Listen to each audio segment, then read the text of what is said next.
Hello and welcome to another video and podcast from Fantasy Football Scouts. Today it's all about Sky Sports Fantasy Football with £50,000 up for grabs for the winner. My name is Joe and joining me ahead of Gameweek 31's fixtures is Luke. Luke, how are you?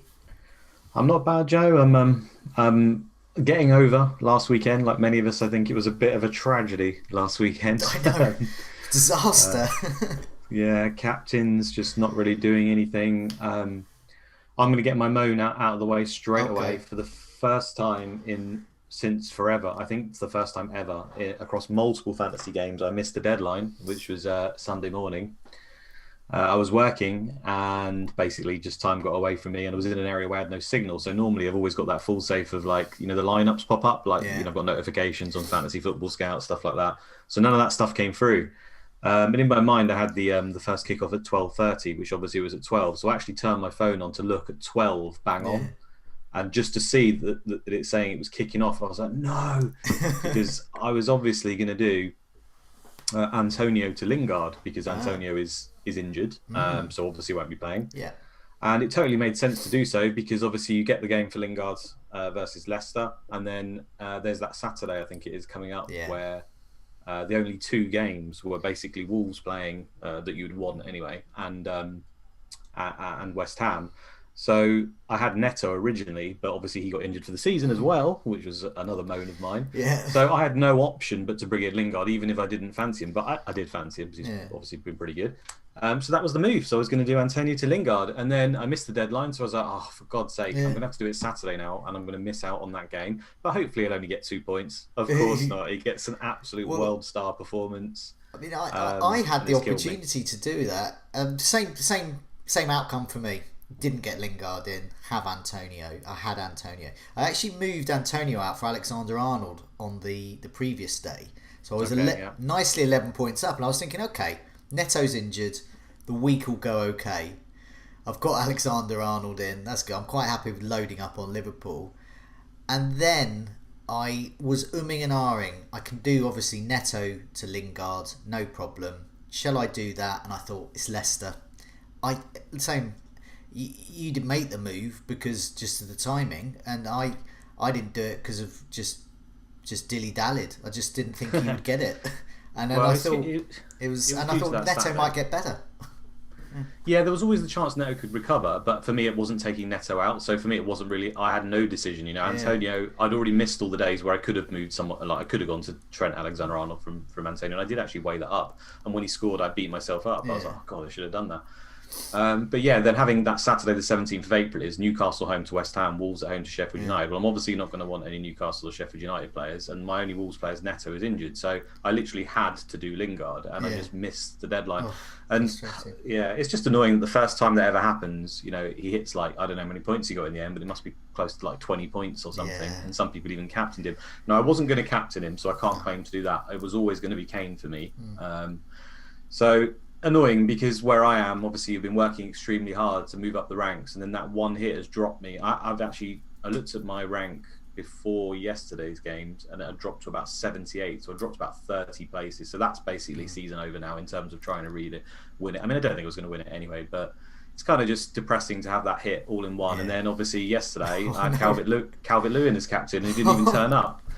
So it was a tragedy of a week, and I ended on about 40. I think I ended up on 42 points. Just got absolutely destroyed. But yeah, I mean, it is what it is. I wasn't going to win anyway, and I'll move on and hopefully. The way you've got to think about it is through combination of getting the right deadlines, skill, and a bit of luck here and there. You're actually in the top 100 through those various moves. So for me, I was this time last week. I was 530, 40 something. I went up after Saturday to 460 something, and I thought, okay.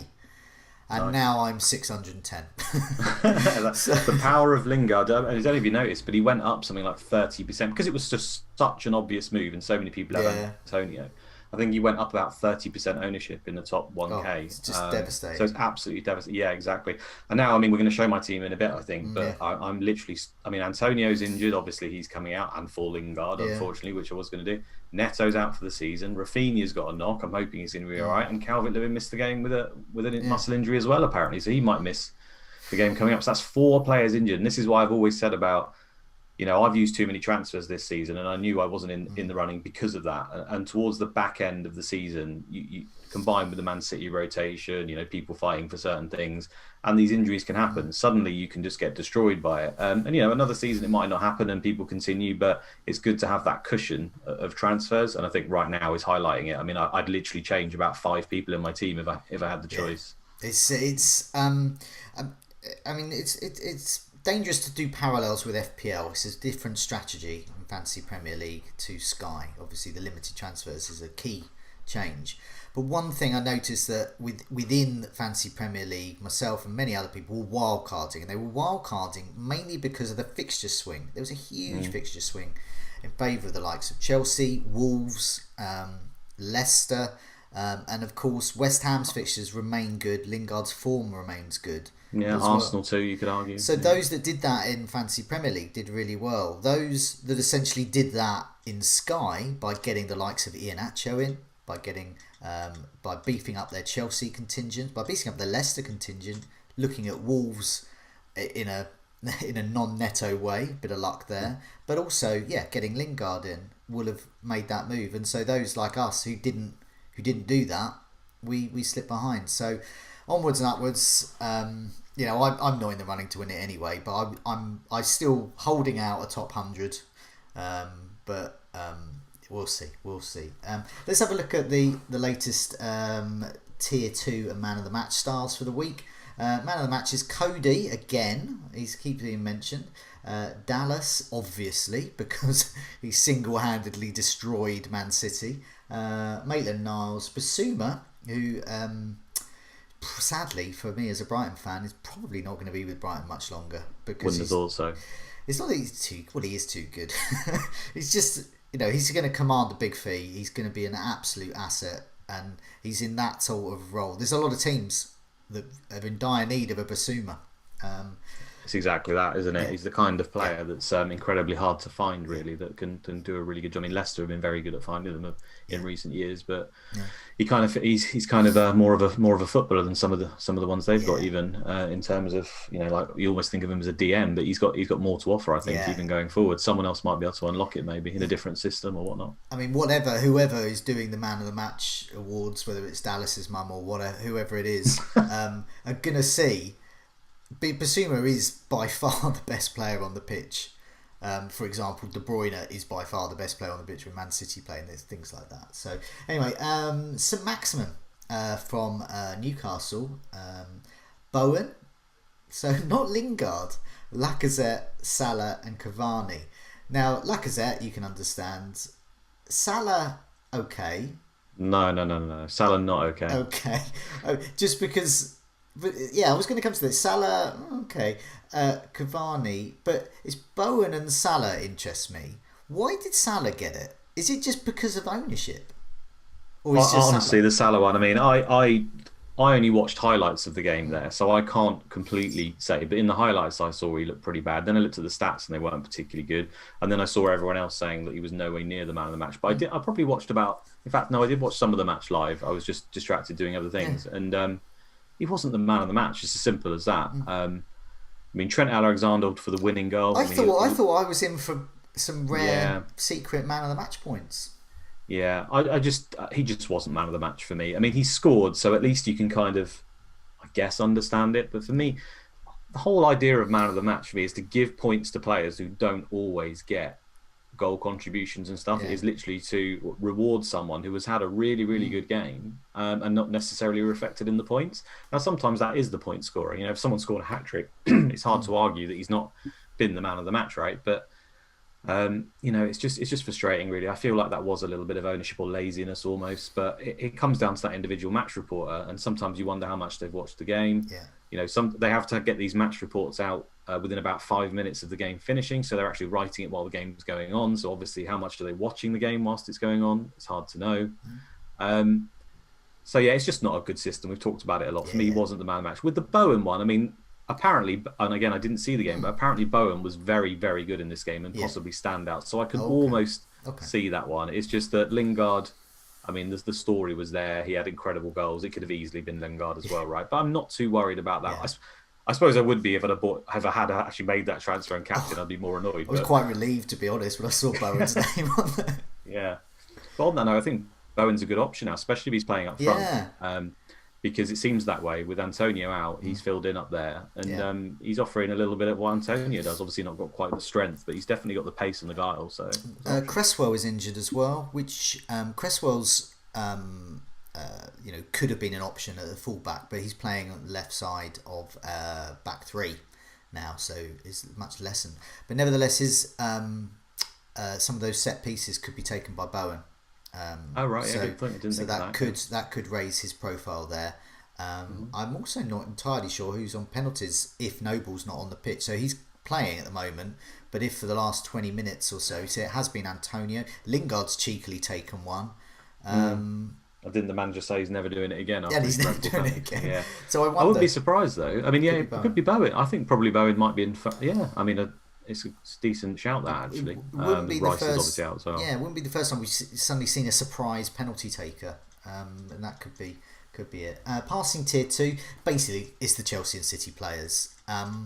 Every week, yeah. Every week, quite hard to get passing bonus against Leeds side, but nevertheless, City managed it. And the Liverpool centre backs didn't, I don't think, which is what we talked about last time. I'm not quite sure whether they are able. I mean, they didn't keep a clean sheet either, so that's when with these Phillips and the like looked like they were good value and stuff, and they still could be, but if they don't get the passing bonus and they ship one goal, which Liverpool seem to be capable of, it's 2 points or 6. So I'm not that keen. It's value with Phillips. If I need the money, I'll go there because one of the reasons I got Alexander-Arnold in was just Liverpool's fixtures are all good. They're good, and I just thought, even if I run out of transfers, if I just stock up with Liverpool, I'm going to have good fixtures to the end of the season. Yeah. So I really wanted Trent. I mean, that's it. He offers the extra bit, and he's obviously, everyone's talking about him in FPL and stuff for good reason. Yeah. Just got a great run, and obviously offers that chance of a goal like he did even from open play there, which doesn't happen all the time. But yeah, great pick. And it was really strange because the whole weekend I spent planning, I'm definitely going to do Antonio to Lingard. That's 100%. Neto's probably out, so I'm either going to go him to Trent Alexander, or I might go to Mount or Maddison. Then I heard that Maddison's probably not going to play, so it was going to be either Mount or Trent. And I thought, you know what, I'll leave it because I'm not sure on Neto, and if he's back, I won't worry. And then, of course, the two people I considered go and score and do well and get points. It's always the way, isn't it? When you're less aggressive. And then Neto's out for the season. Out for the season. Yeah, exactly. And I go the other way around, and Neto suddenly starts playing, and the other two blank. It's damned if you do, damned if you don't. I mean, I can't. I'm not going to beat myself up over that, over player injury. Things like that. It just happens. Tackles tier 2. Wan-Bissaka in still that intriguing differential. Peters at Burnley, Semedo at Wolves. Fofana I found interesting though, because Fofana's probably my next transfer after Lingard, and then Basuma, just underlying his potential. Saves tier, Martinez again, that's why I'm keeping him. I'm not going to waste a transfer getting rid of Martinez. Guita and Meslier. Shots tier 2, Lingard annoyingly, Pulisic, Havertz and Iheanacho. So yeah, I mean lots on my radar there. Leicester, are the main ones. So let's have a look at your team, and I'll run through it, and then we'll see what you can do.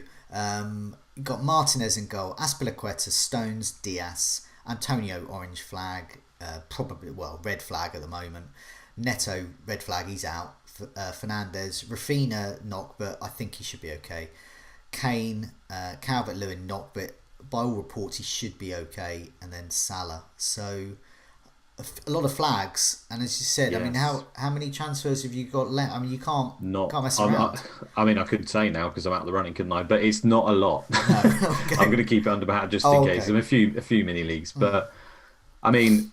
There's 4 flags I've got there. I mean, Neto and Antonio are obviously the main problems. Calvert-Lewin and Rafinha. I mean, the only reason any of us have got Calvert-Lewin is he's still got another single match day. He's already failed us for one of the captains now. I really hope he's available for that. Otherwise, he wouldn't be anywhere near my team. No. So he's going to stay in the hope that he's still there for that single match day. Otherwise, it just doesn't make sense to get rid now.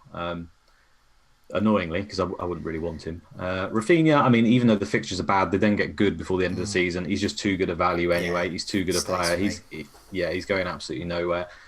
Neto is annoying. I'm going to have to get rid of him as he's out for the season, obviously. And I definitely need the West Ham coverage for that. Or I could go Wolves, but I prefer West Ham for that Saturday I talked about. So Antonio to Lingard. So Yeah. in my mind, am I allowed to count those 20 or 30 points? Because, I would have done it. And wherever I finish, I can add those on. And I did it. Yeah, that's fine. Yeah. So he's going to go to Lingard. And then Neto, as you can see, I don't have any Leicester coverage. The plan was always to go to a Leicester player. It's either going to be Maddison, Fofana or Soyuncu. And I wasn't sure which one I wanted.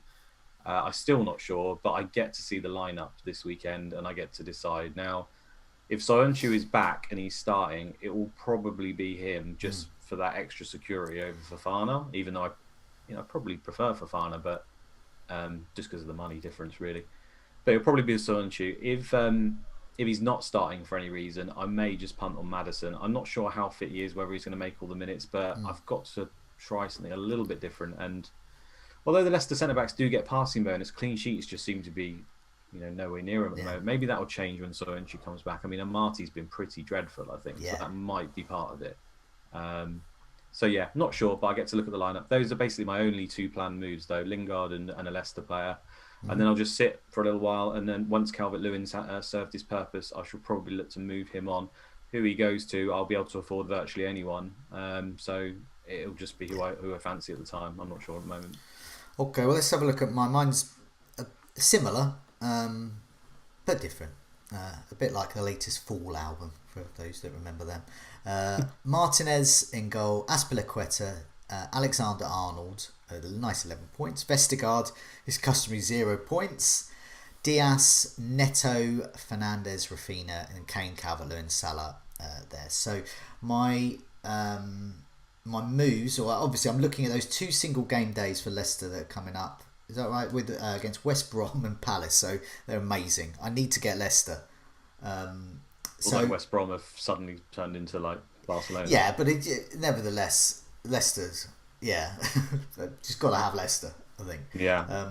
So Neto to Lingard was the move I should have done, obviously, last weekend, but didn't. So better late than never. That's just easy move there.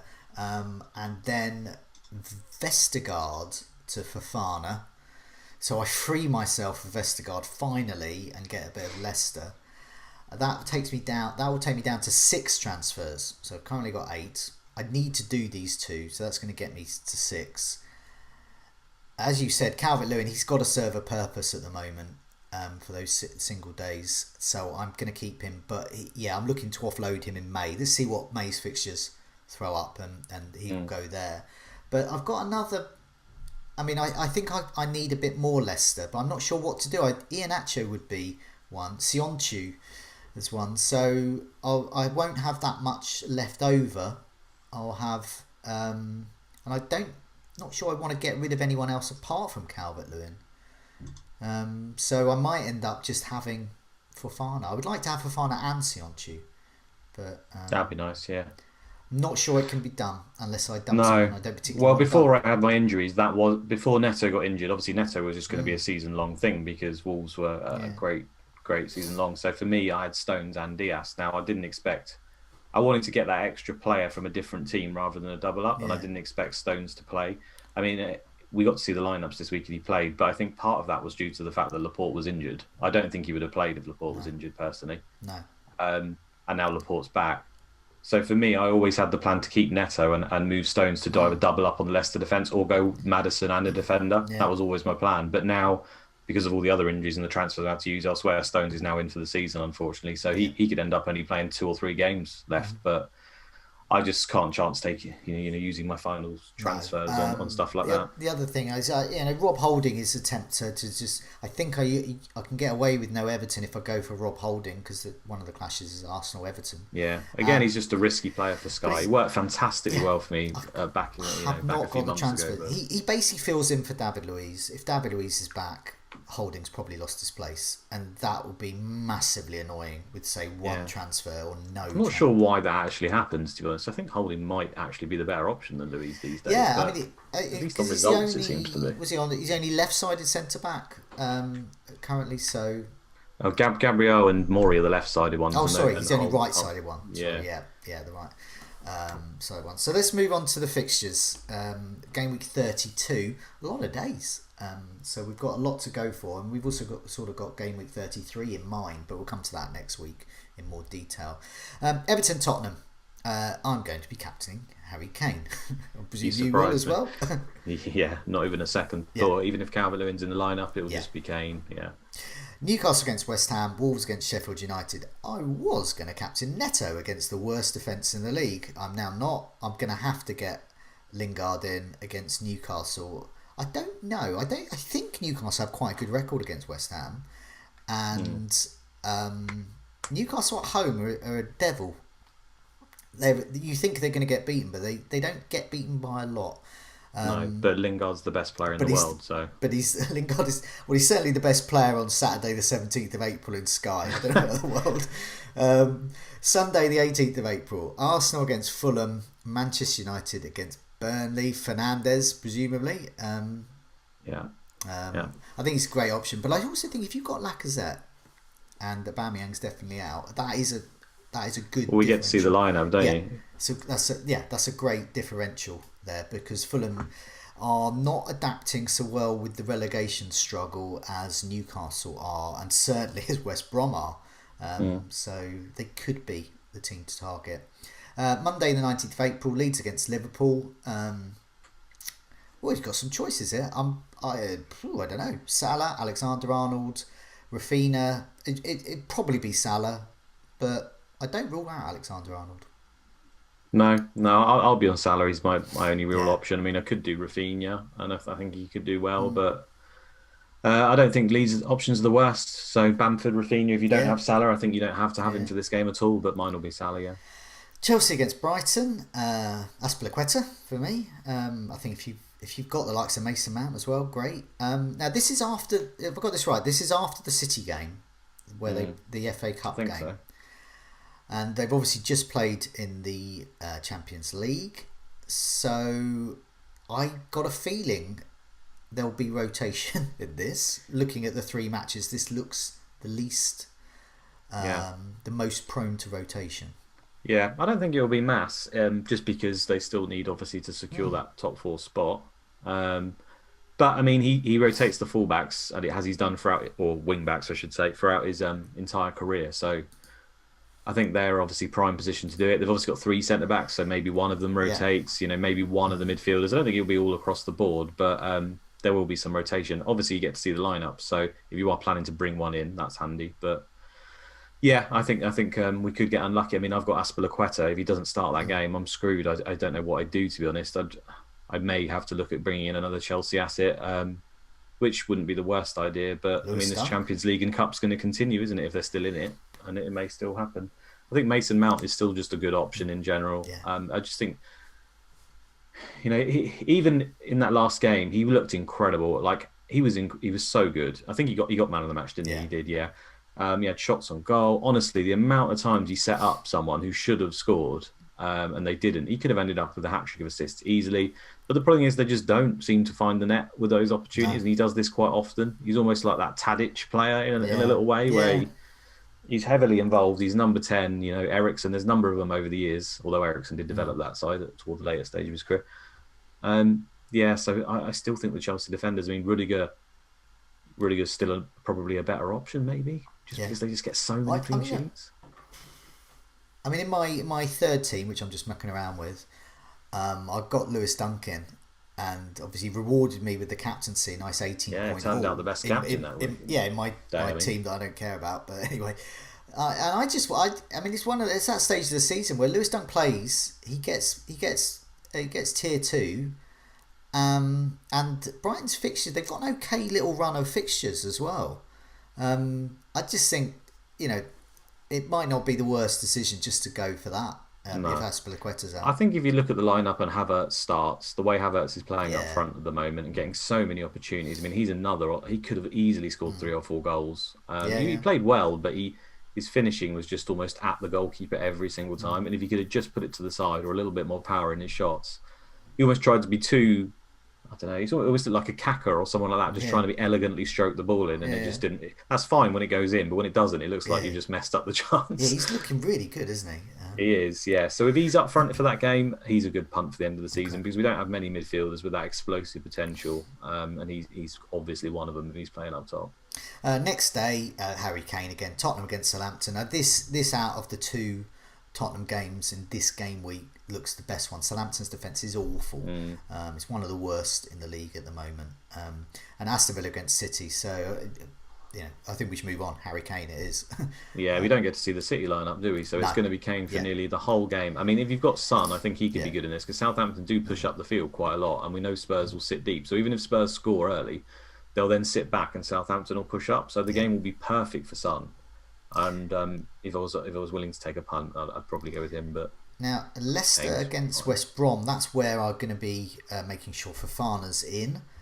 But now here's something for anyone who's. You're going to try and sell me Pereira, aren't you? There is Pereira, but I was going to actually think about. So say this happens. We get to Friday the 16th of April, the beginning of this game week. Everton against Tottenham. Calvert-Lewin's still out, and it's one of those annoying Aston Villa manager styles. Oh, I'm expecting him back soon, and he just never is.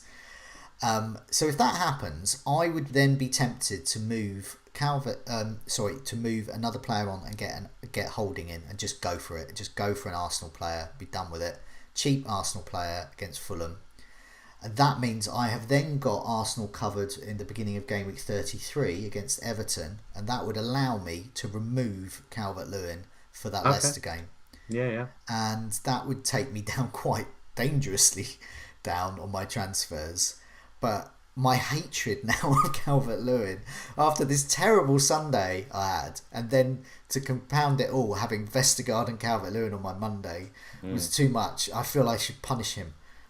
Some people captained Ward-Prowse and he missed the penalty and got like -2. So if anything, you did all right. You did par on that day for most people. But no, that's a good shout because if Calvert-Lewin is out for that game against Arsenal, then moving Calvert-Lewin after he plays against... Well, no, that wouldn't make sense because he'd obviously play against Spurs if he was back. But let's say he doesn't play against Spurs and then, he's going to be out. Then you get to see the Arsenal lineup versus Fulham. Yeah. It's not just Holding. I mean, there's obviously a lot of options. Lacazette, Saka. Yeah, quite a few if you're willing to tempt it. It's risky with them in Europe, but then that gives you a differential captain almost on Friday the 23rd. Alternatively, you could just wait until Friday the 23rd and have a look who's playing, of course. Yeah, and also, but on that Leicester, it's more about just freeing up that striker spot. I've got 3 strikers. I like Kane and Salah. It's Calvert-Lewin I just don't want anymore. And no. Well, Nacho has been the play, hasn't he? And I keep saying I'm not willing to take the risk because I feel like he might drop out any point when Maddison and Barnes are back. But with every passing week, he's getting points, and it's not looking like. I mean, it looks like if anyone would come out, it'd be Vardy, which is almost unquestionable. But he's just been so good, hasn't he? So I think maybe he just stays in. I believe that age is catching up on Vardy. I think he's going to have some flourishes this season and next season, but that's all it's going to be. And I think Iheanacho is clearly one. I mean, he had those stats at City. He was one of the most clinical strikers in Europe at the time, weirdly. He was kept appearing on these kind of tables. Whenever he played, he took his chances as well. So, he's certainly fulfilling the promise at the moment. So, we'll see. I mean, this is speculating at the moment. At the moment, I definitely want Leicester, definitely want Lingard. If I want to move some remaining transfers and get more Leicester, Calvert-Lewin definitely on the move out. And just for next week, what we're going to do is look at game week 33. That starts on Friday the 23rd of April, and as we said, is Arsenal and Everton is a single game day, so I want coverage of that. We'll see what's that. There's also that other single game day there we'll talk about, which is Leicester Crystal Palace, which finishes that off on Monday the 26th. Let's have a look at some of the questions that we've got from the community. So I'm going to read these neat, so hopefully there's no swearing or anything abusive in them, because I haven't managed to edit them into the notes yet. So Ian Parron, he's clean and he knows his way around fixture table. Ian Parron asks, for those with a few transfers in hand, would you recommend just playing the straightforward captaincy options for the 11 successive fixture days already announced? So this is quite, as he was alluding to, 32 and 33, a lot of captaincy days. Is there a chance that the final 5 game weeks throw in some curveballs and the opportunity for much bigger gains? So yeah, what I was talking about there. Do I use these transfers, build up Leicester, or just think, hang it, just leave it for May? I mean, what should we do? Yeah, it's so hard to visualize. I'm a manager who needs it there in black and white in front of me, and when it's not there, it's hard to plan for it so well. And obviously, Ian Parron's very good at that. If anything, he should be answering this over me. I think apart from Leicester, because they've obviously got those 2 obvious ones right here, you don't need necessarily any of the other ones. These are all kind of like you could do to maybe get an edge. So yeah, I think as long as you've got Leicester covered, saving those transfers, like I talked about at the start, there's going to be some more teams that start rotating because they don't need certain things. We've got injuries coming through left, right. Well, certainly I have. I'm sure other people have, because a lot of those players are highly owned. You will be able to make massive gains in the last weeks. It's no different. It's a little bit different this season, Sky, in terms of the best managers are already up there, but it's not going to be any different where a lot of them won't have very many transfers for the final few weeks, because there's also the pressure they're feeling at the top where they feel they need to cover the anyone who hasn't got Lingard's basically had to move on to him, right? They've had no choice. They will have had some injuries like me as well, and if you've got extra ones, I have no doubt there will be gains to be made in the final few weeks. Juzzy P, is it worth bringing Son in by moving out a big hitter like KDB or Salah? Well, I would say if you've got Kane, and Spurs aren't all that great shakes, to be honest, I personally wouldn't bother with that move at all. But would you? I mean, it's really hard to answer. I mean, I don't think it's the optimal play, but I think if you're second or third in your mini league, the guy in front's got Kane, and you pretty much can't catch him, then dropping a Salah or even a Kane for a Son, and then captain him over the double, and then Son goes mental, then obviously you've got a chance of winning a mini league. If that's literally your only chance, I mean, it's running out. The opportunities are running out, so I can understand it from that point of view. But I certainly wouldn't recommend it to anyone unless it's specific to that mini league or whatever. Okay. Keith Ledger says, I have Mason Greenwood in his, I believe that's the Telegraph team, for 3 game weeks, and he's going well. But should I give him a run in my Sky team, or just rely on Fernandes for captaincy? So Mason Greenwood or Bruno. So let's just assume it's and as well as to add on. Same principle, I guess. If you're chasing and your rival's got Fernandes, I suppose, could that be a move, Mason Greenwood? I don't like it. I mean, I like Greenwood, and I get the differential side, but I think after Burnley and Leeds, I don't think their fixtures are that. I mean, they play Liverpool, Villa, Leicester. That's a hard little run of 3 games. They're obviously still in a lot of other cup competitions in Europe and stuff. And then they end with Fulham, Wolves. Well, Fulham might be fighting for their lives. They might be down at that point. You're not sure. Maybe Wolves is a decent game, but we all know nearly every game's 0-0 by half time with them.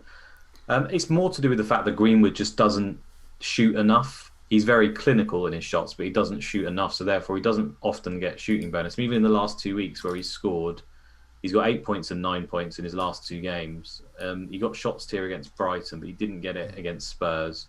And he got a goal and an assist. But that's rare. I mean, you just go through his points before these 2 weeks, and it's literally 2-1, 2-2, 1-1, 2-1-2. Now, obviously, that can change, but I don't like players that are prone to that all the time, and he is one of them. So I think there's better options, probably. I think there is. I mean, Iñárritu for a start. Yeah, definitely. He would be my top target up top. Lee Williams asked for someone who's got 3 City, and he's obviously smarting from his recent blanks with those against Leeds. In his case, he's got Cancelo, Edison and Diaz. Is it worth moving 2 of them on and keeping just 1 for the captaincy? And if so, who goes? I mean, I personally would keep Diaz and just jettison everyone else myself, but yeah, I mean, you could argue Diaz, though. We're still of this mindset that Diaz is going to play every game, but if he's being protected from injury because he wants him for the cup and the league, and you could get injured in a pointless game, then it makes sense to rest Diaz in every game, and he did rest him this week. Yeah. So I think Edison is completely nailed. I don't think that's in question by anyone. So probably the safest play is to keep Edison and jettison the other 2. But I'm going to keep Diaz. I think nearly everyone else will be. So it's kind of like you're in safe ground there, and you would be quite differential to get rid of him. And then obviously we know Diaz can get 10 points every game he plays. So I'd be tempted to keep Edison and Diaz, and I'd almost certainly get rid of Cancelo now. The thing with Cancelo, he doesn't seem to be in his best 11 at the moment, which means he might play a little bit more in the league. But again, we're just second guessing Pep all over the place, and there's going to be too many other players like the Leicester defenders that you're pretty sure are going to play every game. So I think it's more than justified to get rid of Cancelo now. And then if you had to choose out of Diaz and Edison, Edison's probably more nailed. So maybe I'd keep him. But definitely, I mean, I think for me, I'm just going to keep Diaz because it's just not worth a move. The thing is, Edison, if he keeps a clean sheet, he gets 9 points because the extra points. Diaz, if he keeps a clean sheet, will get tier 2 passing and get 10 points. So there's not much in it really between those two. Yeah. Tom Hartnell. Oh no, Steve Wright asks. I don't know if that's the Radio 2 DJ Steve Wright, but in my head it is. Calvert-Lewin to Iheanacho for the West Brom game. Is that worth it? Which is exactly what my dilemma. Means Arsenal and Everton the day after in Gameweek 33 would be a skip. So he's thinking of not bothering with Arsenal. Just get rid of Calvert-Lewin anyway for Iheanacho. Just getting rid of him completely. It could work out easily, couldn't it? But if we know Calvert-Lewin's playing the game and you just won't have a captain, right? That's 4 points straight away thrown away just if he does nothing in that Arsenal game. Assuming he doesn't get booked. Yeah. So the player you're bringing in, Iheanacho, even if he's captain or whatever, he's obviously got to make up those 4 points in that game alone. Yeah. It's a tough ask. It's not guaranteed by any means. So I personally wouldn't do the move unless I had coverage. Yeah, I think that's where I'm at. So if I can get Arsenal for that Fulham game, I will. And that would signify an end of Calvert-Lewin. It's not the optimal way to play, but it's just a way of getting rid of someone that has annoyed me. Yeah. Well, also Everton, they have been pretty good away from home overall. I know they've not been great of late, but their players are coming back. Coleman's back. James Rodriguez is back. I know they had a lot of players out in their last game, but I feel like once their team is fully at it and away from home, they could cause Arsenal problems in that game. I think Calvert-Lewin doesn't look like the kind of player that Holding and such would actually want to go up against, in my opinion. Luke NDN asks on a similar thing about Iheanacho.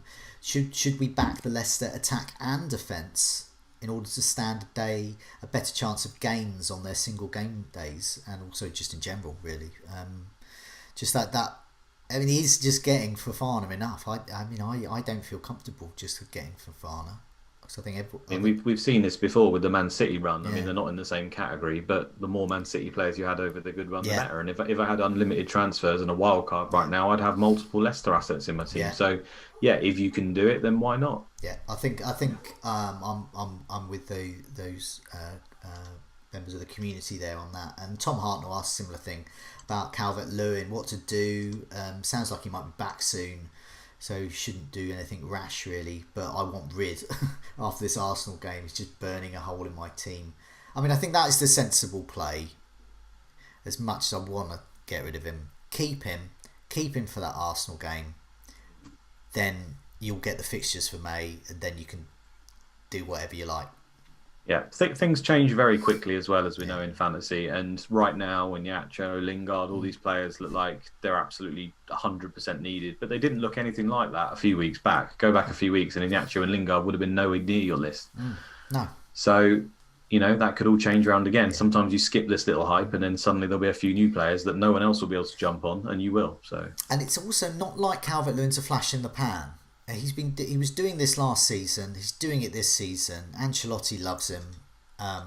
He's fulfilling that promise as a great number 9, scoring for England.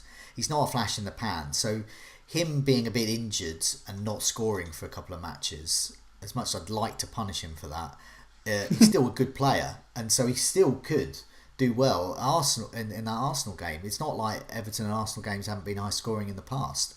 I know it's different personnel management, but you never know. So There's other strikers I prefer. Is it worth a transfer to take out when assuming he's fit? Not for me until after that game. And even then, you could argue you could just leave him in. But I'd like to get rid of. Well, thanks everyone for your questions. Before we go, a quick reminder, obviously the Fantasy Football Scout members area, do have a look at that, full of useful stats there.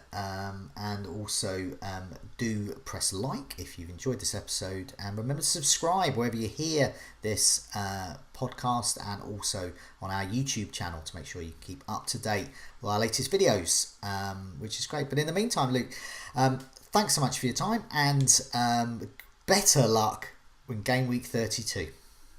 Cheers, mate. Same to you, and I'll see you on the next one.